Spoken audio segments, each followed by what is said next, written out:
தமிழ்நாட்டில் ஒவ்வொருவர் மீதும் 1 லட்சம் கடனை வைத்துவிட்டு கடற்கரையில் உறங்க சென்று விட்டார் என்றும், ஒரு நாள் அதனை உடைக்காமல் விடமாட்டேன் என்றும் கலைஞர் கருணாநிதியின் சமாதியை நாம் தமிழர் கட்சி ஒருங்கிணைப்பாளர் சீமான் தாக்கி பேசியுள்ளார். 1 லட்சம் ரூபாய் இப்ப கடன் இருக்கு.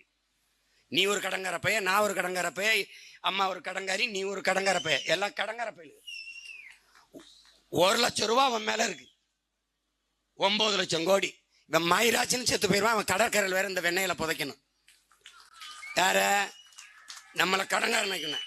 இந்த வெண்ணையை கடற்கரையில படுத்தாதான் அப்படியே தூக்கம் புதைக்கணும். இவங்கள அடே ஒரு நாள் ஒரு பொழுது பேத்த அந்த சமாதியை தூக்கி போடல. நான் பிரபாகரன் மகளடா. நான் நீ நினைச்சுக்கிட்ட நீ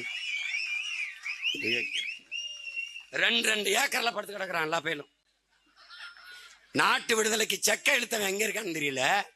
நாட்டு விடுதலைக்கு தூக்குல தொங்குன பாட்டை எங்க படுத்திருக்கான்னு தெரியல. ஏய் பார்த்துக்கிட்டே நீ உன் சேட்டை 26ல உன் ஆட்டத்தை ஒட்ட வாழ நறுக்கி நான் முடிக்கல. பார்த்துக்கிட்டே இருக்கு.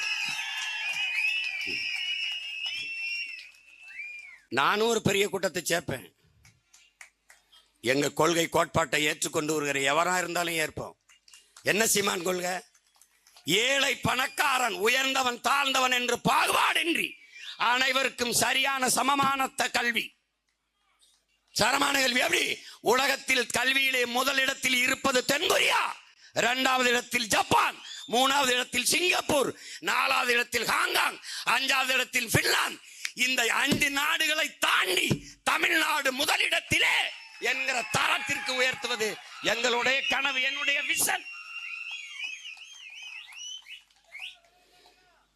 இங்கே முடியல அமெரிக்காவுக்கு கொண்டு போ, இங்கே முடியல சிங்கப்பூர் கொண்டு போ, அமெரிக்கால முடியல தமிழ்நாட்டுக்கு கொண்டு வா என்கிற நிலையில் மருத்துவத்தின் தரத்தை உயர்த்துவேன்.